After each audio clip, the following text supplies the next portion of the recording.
Come on, folks. That's ridiculous. It's nutty.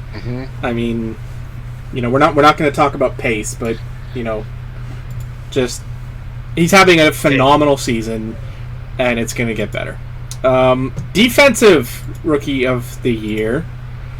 I hate picking a Dallas Cowboy because, well, I have an ingrained hatred of the Dallas Cowboys in me, but I like them more than I like the Bears or the Vikings or the Lions, so I guess it's not as bad. But Micah Parsons is the guy for me. I think he's had a great season. 5 sacks, 10 tackles for a loss, 52 tackles, 38 solo tackles, 14 assists, 10 tackles for a loss, 14 QB hits.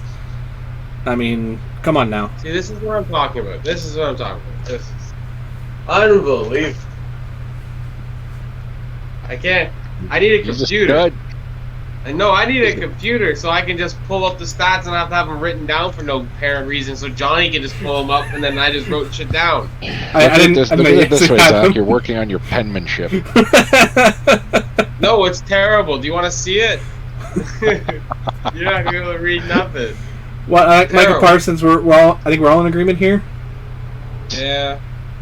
Jared, because he's a homeboy, and he actually is qualified for the award. Good pick. All right, offensive player of the year. I think we might actually have some differences of opinion here. Would anyone like to go first? Who wants to volunteer? I will. My offensive player of the year is also my MVP. Okay. That person is Tom Brady. He has 25 touchdowns, 2,650 yards, 5 interceptions. To make that clear, that pace is 50 touchdowns, 5,300 yards, with only 10 interceptions. Well, 10 interceptions is not like terribly low, but with those other stats, it's low. Yeah, throwing the ball that much, yeah. So if he continues with this pace, and we all know you will, because everyone continues with the pace they're on. That's how it works. So you're taking a bit I'm going to do for defensive player of the year. Stop it. No, it's all mine. You let me go first. Ha ha ha. But yeah, I think that offense is killing. He's clearly going to win his division, like we said. I don't really who knows what exactly stats he'll end up with, but I'm assuming it's somewhere between 4,700 yards and over 44 touchdowns. The anchor of that offense. Then yeah, he's probably going to get MVP. Though there's other names that are in that race. I'm just not going to name them because you guys might have them. Well, I definitely have somebody different. For me, for offense, I would probably go with Kyler Murray, assuming healthy Kyler Murray. He's had a good year. Almost 2,300 yards, 17 touchdowns.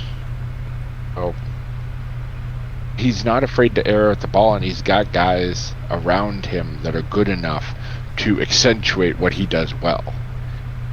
And if everybody can stay healthy and they keep going on the path that they're going, yeah, hey. I can't remember what exactly it is, but his yards per attempt or whatever right now, if he was to continue what he's throwing at his current completion percentage, he'll be the first quarterback ever to have that. 8.9 is his current yards per attempt. Yeah, apparently no quarterback in history has ever thrown that much, like that far of a distance on average, while having his high of a completion percentage. I mean, I can't air that ball out. I can't argue that. I'm going to jump ahead and say that Kyler Murray is my pick for MVP, but not my pick for Offensive Player of the Year. Okay. I'm splitting them up, but I agree with you on Kyler Murray. Like you said, to this point, 2,276 on pace for just a little bit north of 5,000. 17 touchdowns, double that. Interceptions, only 7, on pace for 14. Now that is a career high, but yards per attempt 8.9. So I mean, he's definitely having a truly phenomenal season that I believe, if he can stay healthy, will win him the MVP. However, offensive player of the year, I'm not going to give to him. I'm going to give it to somebody else because the position never wins MVP, but I think it should. And I'm going to give it to Cooper Kupp. Cooper Kupp is my offensive player of the year because the man is just unstoppable. I mean, we are halfway through the season, and already he has almost set a career high for yards. Already he has almost set a career high for... Why are his touchdowns not listed? I knew he was going to be... So, sorry? For some ungodly reason, I was looking at advanced for some reason. But just in general, he's on pace for 2,000 plus yards, 20 touchdowns. I mean, come on. The dude is just having a phenomenal season, and if he wasn't a wide receiver, he should be in the category and conversation for MVP, but he's not because he is just a lowly wide receiver. Oh, he really I is wish phenomenal. I held on to him a little bit, but I also I really don't think anyone you guys are gonna give me more. I don't think anyone was trading me 2 firsts. I just don't think they were. No, I don't. No one talks about Cooper Kupp.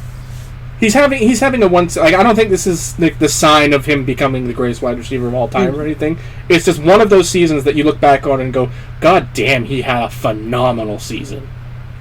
Dude, he's had a top 10 fantasy season before as well. That's why I don't he's really I don't know. I just couldn't risk him getting hurt and me getting nothing for him. No, I think he made the right call. I think he made the right call. The bad thing about Cooper Kupp's year, though, have both the other Rams wide receivers on your roster. Oh. Well, Van Jefferson's had a few weeks. They've got weeks, but Cooper Kupp is a monster every single week. Yeah, I mean, when you've got a favorite target and it's blatantly obvious, and he's still performing. Like everybody knows going into the game. Okay, Cooper Kupp, let's stop him. But you can't. You just can't. Yeah. All right, let's move on to defensive player of the year. I'm going to go first because I can, because I'm the host and that's my prerogative. And of course, guys, I got to pick Chandler Jones because in week 1 he had 5 sacks and was on pace for 60, right? He's a monster. He can't be touched, right? Right? Wrong. Guys had 1 sack since week 1. 1 sack since week 1. Stick pace right up your pooper. Especially for defense. Obviously, I'm not picking Chandler Jones because the guy had a great game, but not a great season. I am, however, going to pick another guy who is now leading the league in sacks, Myles Garrett. He has just been unstoppable. Now, yes, okay, he gets the advantage of playing against 2 of the grossest offensive lines twice per year. That's going to inflate his numbers.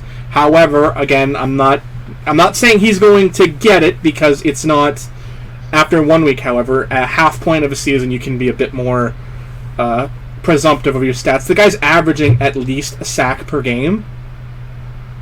I mean, I think his actual average is 1.5 sacks per game, so he is on pace to take the single season sack record by the end of the season. Will he take it? Probably not. But he's on pace to take it, and he's having just a great season. Only 2 games with less than a full sack. Only 1 game with less than half a sack total.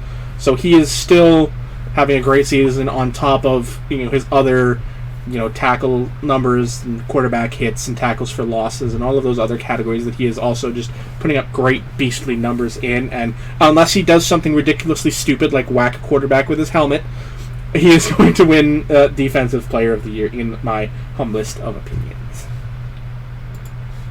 Oh, it's my pick. Jerry, you got a different pick? TJ Watt. Because I was thinking, you know what? What do I want for defensive player? And just a light bulb went off.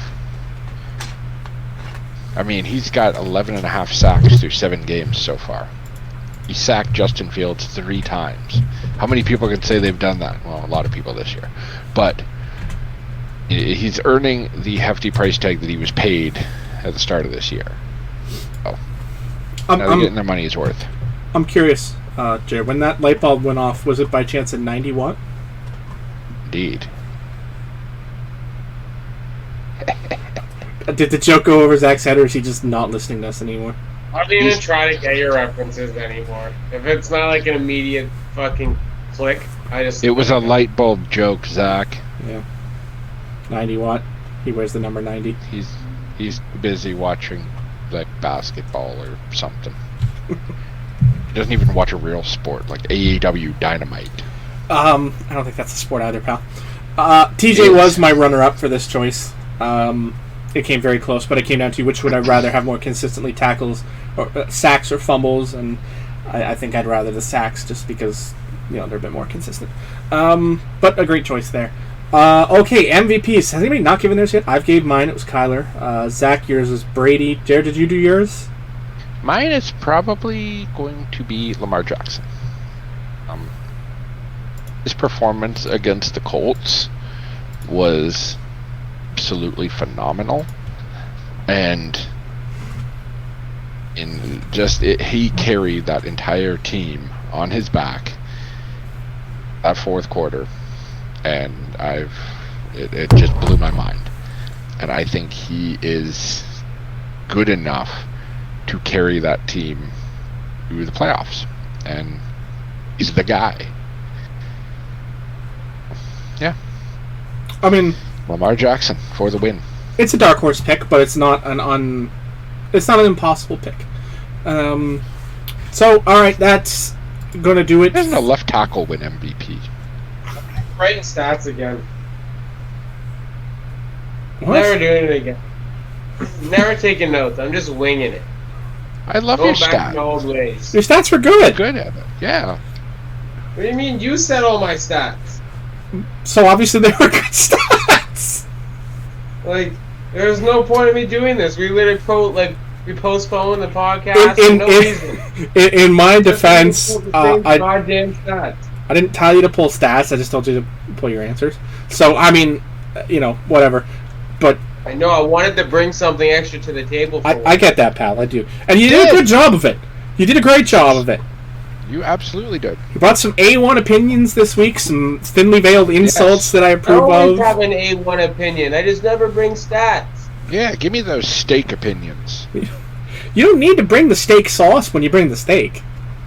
Yeah. I hate it here. Alright, that's going to do it for the booth review for this half Most of the time, season. his opinions are like HP. That's just British steak sauce. I don't understand. Eat. It's the same joke.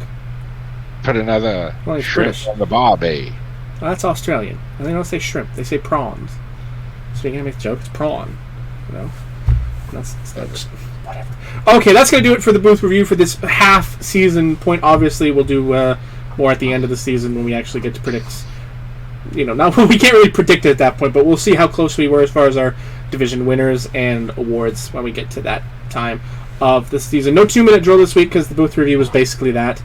So we're just going to move straight into pickems, and we have 2 weeks of results to do before we do the big mid-season reveal of who has how many points, who's in the lead, who's not in the lead, who stinks, who doesn't stink, and how good are we all doing respectively at Pick'em. So we'll start with Week 8, which was the last episode that we did, was in Week 8. We picked our winners live on air that week.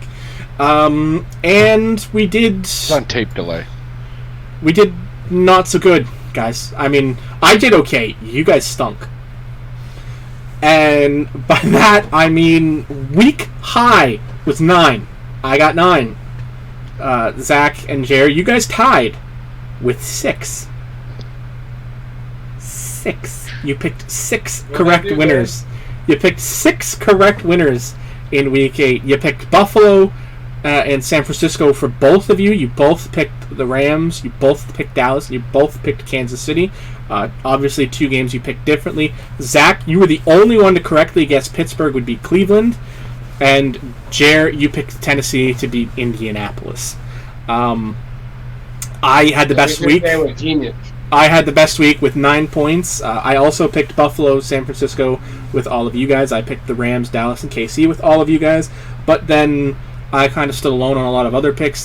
Jared and I both picked Tennessee, but I stood alone picking Philadelphia over Detroit. I stood alone picking Seattle over Jacksonville, and I stood alone picking Denver against Washington, giving me the 3 additional points necessary to finish with a good record compared to yo guys' hot. That's because me and Jared will not take the favorites every week. What? Me and Jared try to get spicy and take Jacksonville. Okay, but you guys picked Jacksonville against Seattle. Like, come on now, fellas. Yeah, we try to get spicy, you know. That's not getting Seattle's spicy. a big bag of butt. That's not The getting. Rams just lost to Jacksonville. The Rams just lost to Jacksonville. Yes, they did. We're just 1 week off. We're literally just 1 week early, man. This podcast. Okay, that was also. We knew that Jags dub was coming. We knew it. Okay, but that was. We were just 1 week early. It also happens to the best of us. Yeah. Yeah, me and Jared are the best. Now, in week 9, the exact halfway point of the season, we did something crazy all across the board. Zach and I equally, obviously we didn't have an episode, so we each sent in our picks to our respective group chats independently of each other, so they were at 3 independent times. Zach, you posted your bets, I think, somewhere around 9 o'clock on Friday.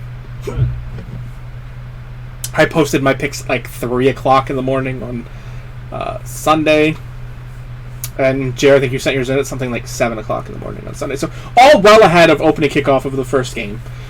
So obviously nothing nefarious. We all picked our Thursday games on Wednesday. Or Thursday before the game. Either way, all picks were made prior to kickoff, but they were made independently of each other, so with no conversation, no discussion. And something funky happened.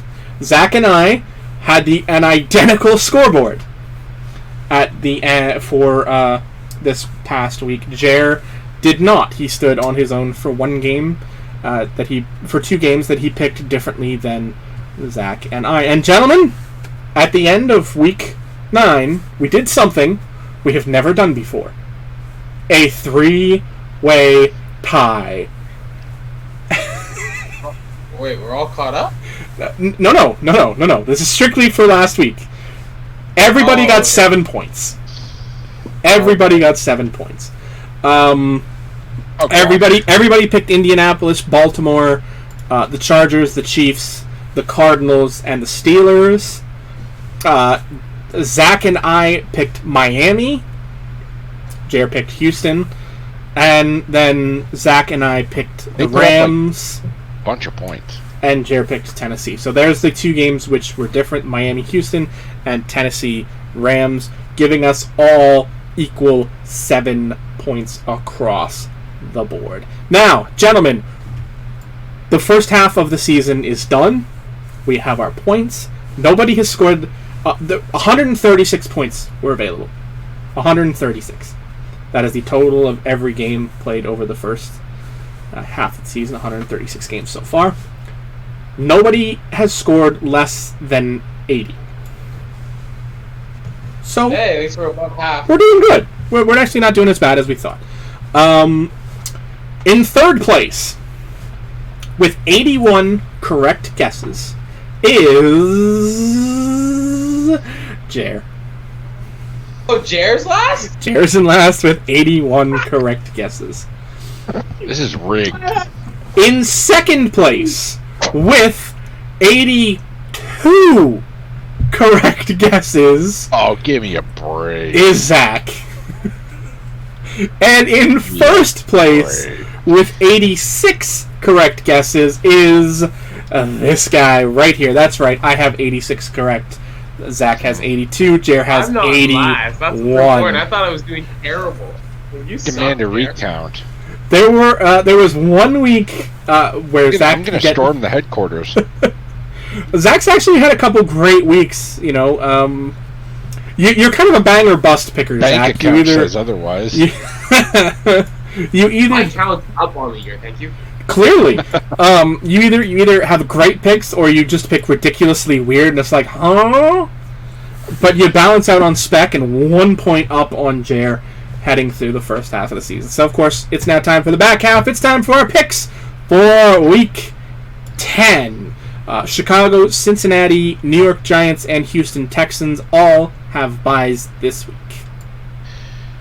So we're going to start with the Thursday night game. I really don't think we're going to have to debate this one too long, to the point that I'm actually going to type down what I think the answers for all three of us are, because if anybody picks Miami to go over Baltimore, I think they're an idiot.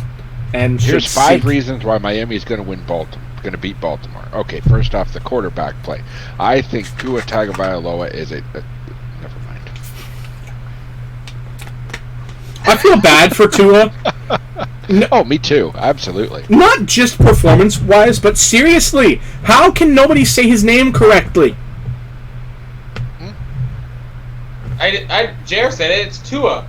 It's not the first name that's the problem. It's the last name. Great joke. I mean, I don't. Logo. Where does the tongue come from? Like, it's Tua Tagovailoa. Like, Tonga. Yeah. It's not Tonga. Where are you getting the ung from? It's not King Tonga. It's definitely not King Tonga. If it was King Tonga, he'd kick their asses for saying the name wrong.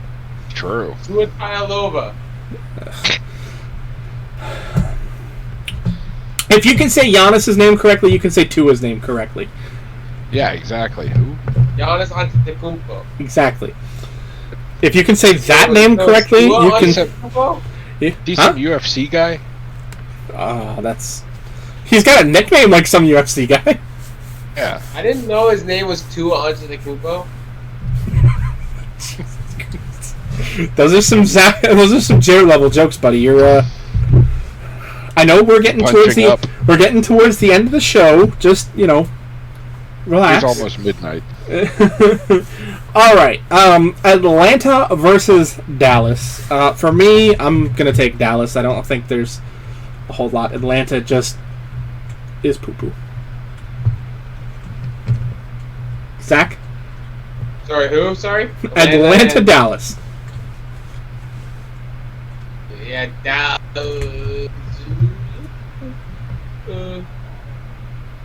Yeah, Dallas can't poop the bed against that team. I'll take It's Dallas. literally going to say that exact same sentence. Yes, Dallas. All right, next up we got New Orleans, Tennessee. I'm going to take Tennessee. They prove they can still go even with Henry gone. So I think they got this one.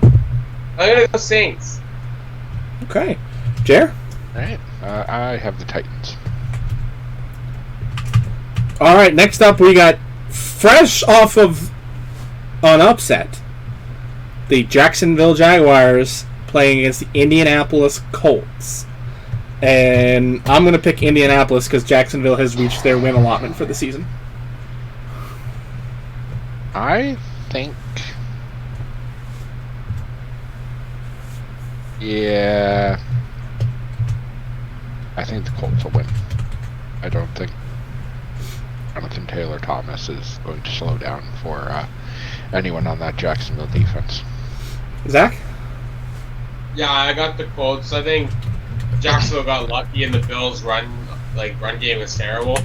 The Colts' run game isn't terrible. They're going to run through that Jacksonville line. Yeah, Zach Moss got hurt too, so that didn't help. With ease. All right, next up we got Cleveland versus New England. I think this is a prove-it game for Cleveland that Odell was the problem, not anybody else, and I think they're going to prove it to the New England Patriots, so I got Cleveland. Cleveland is going to spank the Patriot. You have New England. I'm taking New England. Okay, Jer, who did you pick? You kind of talked over each other there. The Cleveland Browns are going to prove that Odell Beckham was the problem, and they are going to win this football game. Okay. Odell's dad is going to post a video of. We got the Angry Bills playing against the lowly Jets. The Bills are angry. They just lost to the Jacksonville Jaguars. If they lose to the New York Jets in consecutive weeks, losing to two of the worst teams in football, hang up your cleats, you're all washed. Obviously, I'm picking Buffalo.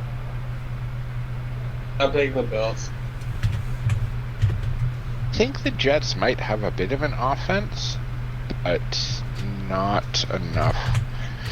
And like you said, the Bills are angry, so they're going to come out and just demolish that Jets defense. Probably a higher scoring game than you'd think. The Jets will put up points. But, yeah, no, the Bills are going to win. All right, next up we got Detroit-Pittsburgh. Detroit's going to get a win this season, but I don't think it's this week. I think this is the week where Pittsburgh falls apart. It's coming, but against that team. And Zach? Yeah, I got Pittsburgh. All right, next up we got the Bucks at the football team. I'm taking the Bucks. Yeah, I got Bucks. Man, that football team defense sure is something, huh? Yeah, the Bucks are going to win. All right. Handily. We got Carolina at Arizona. Carolina hosting Arizona. Yeah, Arizona. Carolina's got too many question marks, especially with Darnold hurt. I mean, who's starting for them? Josh Jackson, whatever? PJ Washington. Sure. What's that? Abraham Washington? Jimmy Jack Funk? Yeah. I mean, it's a... Yeah, I got Arizona. And even with Christian McCaffrey coming back, like, if I'd say sit him out another week, because you don't want to bring him back for this. Shipping out this, fourth string bum at quarterback. Why risk it? Did he not? He did. Yeah, so, and that's with Darnold. Did Darnold play last week? He played part of the game, I believe. He got hurt in the game. Okay. I think it's like PJ Walker, I think, is the starter this week. Yeah, I think so. Which I mean... Josh Johnson in New York is the backup, I think. Good luck into a situation where you get a Mike White and he, ends up with a Hall of Fame game, or you could end up with a Paxton Lynch, who, well, not a Hall of Fame anything. Zach, tell us all about Paxton Lynch. Yeah, exactly.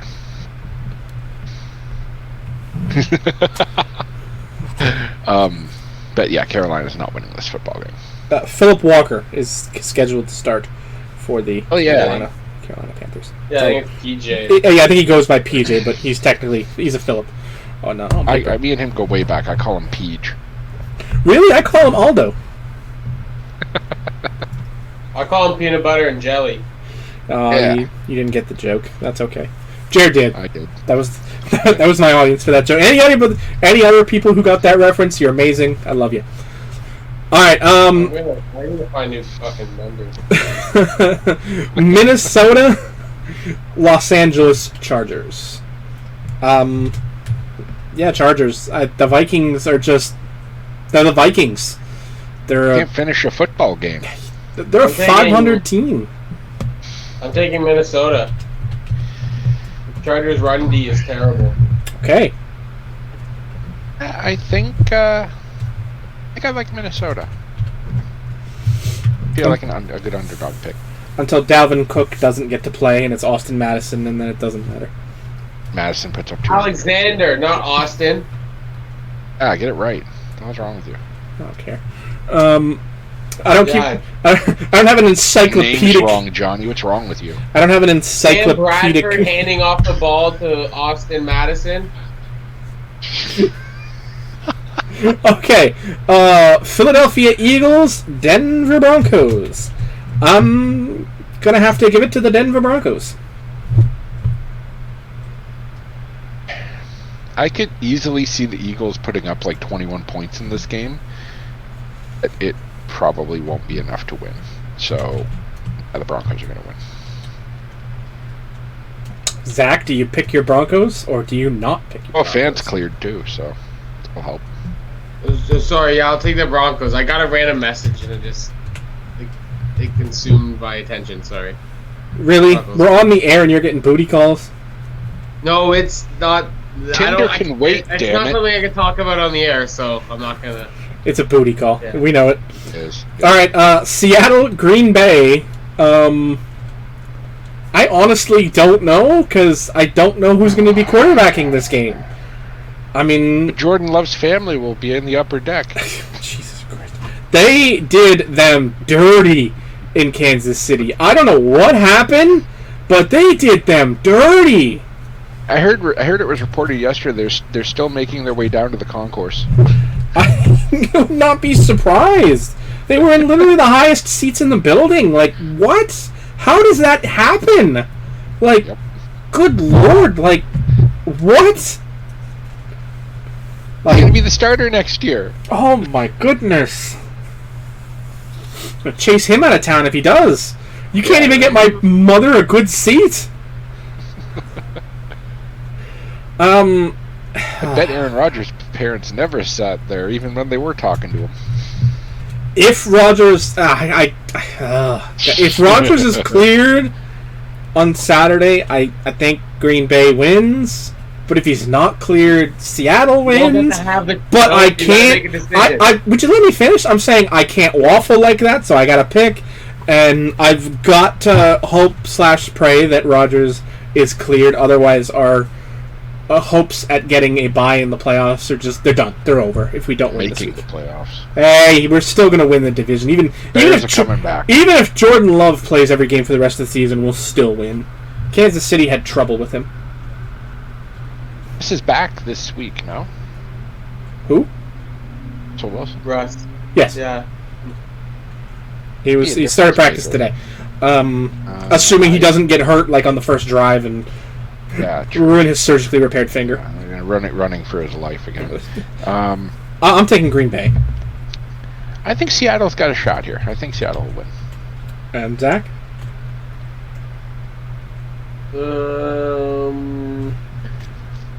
It's tough because you don't really know. Like, there's so many unknown tangibles in this game. I'm going to take... I mean, they might wheel Chris Carson out on a stretcher for 3 yards. I'm going to take Green Bay. I respect that pick. Alright, Kansas City at Raiders. Oh, this is going to be a good game, but I think this is the game where KC turns it around, so I'm going to take the Chiefs. Yeah, I think Kansas City, Chiefs are going to thump the Raiders. And finally... Raiders at the end of this game are going to be like, here's the money we owe you. And finally, Monday night, we actually have a football game that might actually be half decent. Rams, 49ers.